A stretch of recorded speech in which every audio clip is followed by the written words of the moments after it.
რომ მონაწილეობ დღევანდელ ეთერში, როგორც ჩანს დასრულებულია სინოდის ხდომა, რა შეგიძლიათ გითხრათ იქ მიღებული გადაწყვეტილებების შესახებ?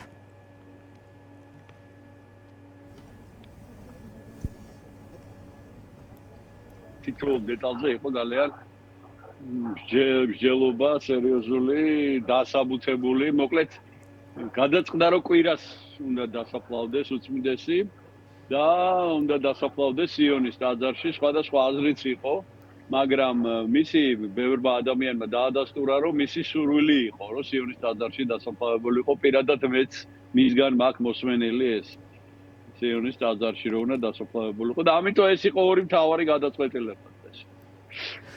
კი ბატონო, მეუფე, რა შეგიძლიათ თქვათ თავად ილია მეორესთან დაკავშირებით? დღეს არის სწორედ ის დღე, სადაც ყველა ადამიანი, ვისაც მქონდა მასთან ურთიერთობის შესაძლებლობა, იხსენებს ამ პერიოდს.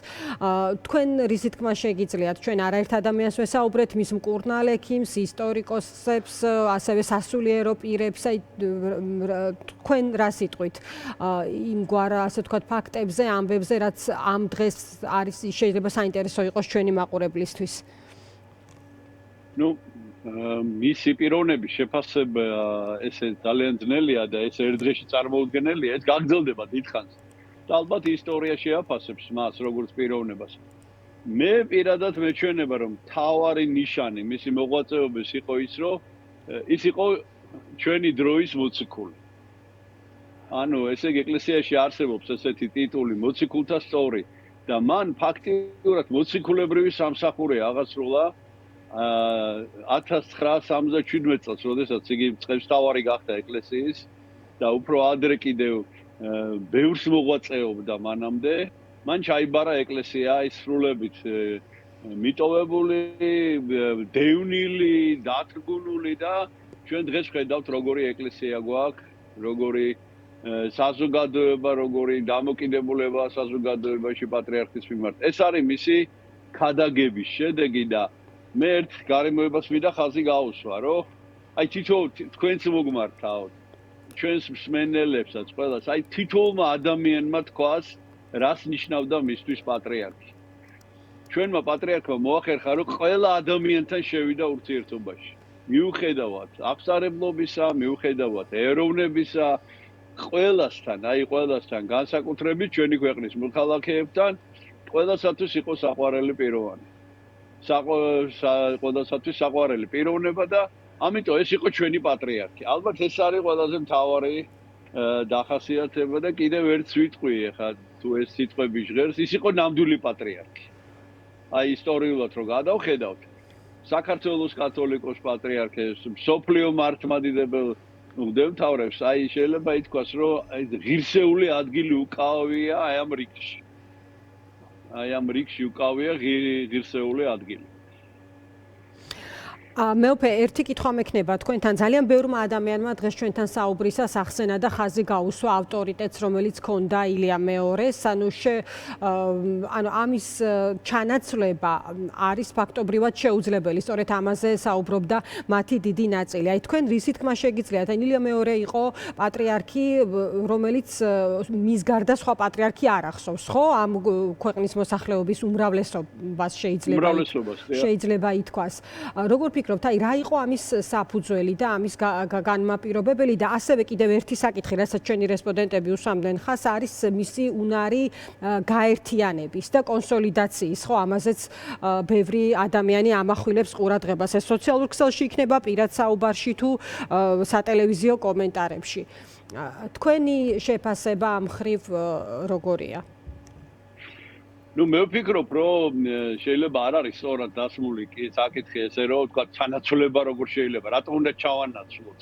იგი იყო და არის დღესაც განუხრელი ავტორიტეტი საქართველოსთვის და მე ვფიქრობ, რომ როდესაც ეკლესიის შემდგომი განვითარება იქნება, შემდგომი ბედი იქნება, მე ვფიქრობ, რომ მასთან დაპირისპირება კი არა და ჩანაცვლება კი არა, მისი გაგრძელება არის საჭირო ამ საქმის და მისი ავტორიტეტის გამოყენება.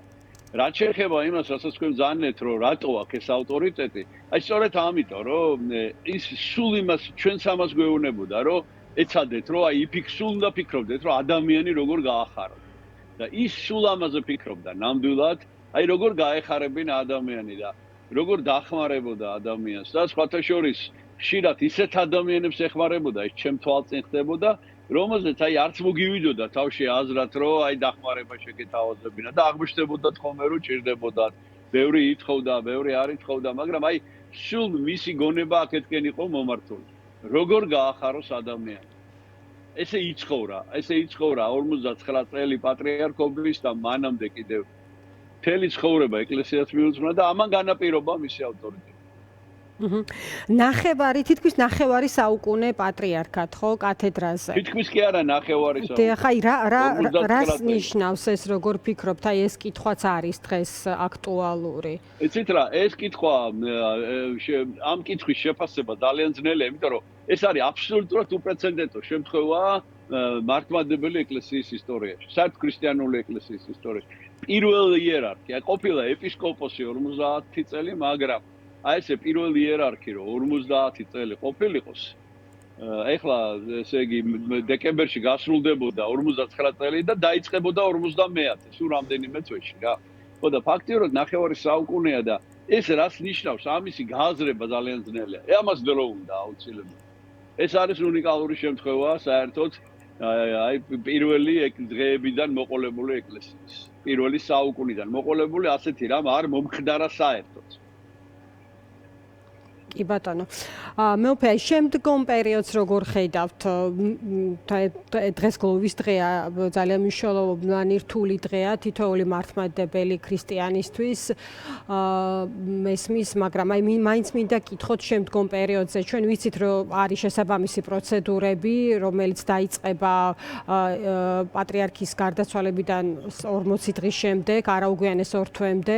აი ამ პერიოდზე რა შეგიძლიათ თქვათ და თქვენ როგორ უყურებთ საერთოდ ამ საკითხს ახალი პატრიარქის დადგენასთან დაკავშირებით? იცით რა, დღეს იყო სინოდის ხდომა და ფაქტიურად პირველი სინოდი იყო, როდესაც ჩვენ შევიკრიბეთ მისი უწმინდესობის გარეშე. ჩვენ ასეთი შემთხვევა არ ქონია საერთოდ.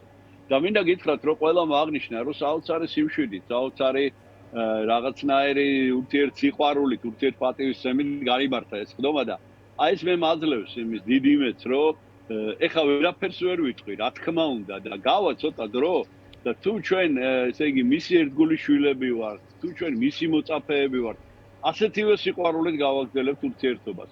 ჩვენი დღეს, ჩვენი ყველასი გადარჩენა, მთელი ქვეყნის გადარჩენა არის, მე ვფიქრობ, ეკლესიის მთლიანობაში, წმინდა სინოდის ერთობაში. ამიტომ ესე იგი შეიძლება ითქვას, რომ ეს არის ერთადერთი გზა.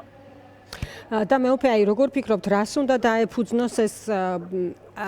დაეფუძნოს ეს გადაწყვეტილება, ან რა ნიშნით უნდა იყოს გამორჩეული ეს ადამიანი? ამ ხრივაც იყო დღეს რამდენიმე კითხვა აი ამ საკითხთან დაკავშირებით, რისი თქმა შეგიძლიათ, ანუ თქვენ ხართ ის ერთ-ერთი ადამიანი, ვინც ამ ძალიან ზარი შემოდის და იმის პრობლემა.